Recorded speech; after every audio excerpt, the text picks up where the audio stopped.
वज़ीर पंचायत राज उदय तरक्की दयाकर राव ने कहा कि वज़ीर आला ज़ात पात मजहब तबके और खित्तों से कतई नज़र सबके लिए काम कर रहे हैं, जिन्होंने हाल ही में कबायलियों के लिए 10% तहफ़्फ़ुज़ात का ऐलान किया है।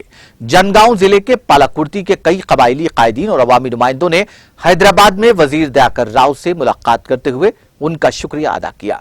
इस मौके पर दयाकर राव ने उनसे खिताब करते हुए कहा कि वज़ीर आला के चंद्रशेखर राव के ऐलान के मुताबिक कबायलियों के लिए 10% तहफ़्फ़ुज़ात जल्द ही जारी किए जाएंगे।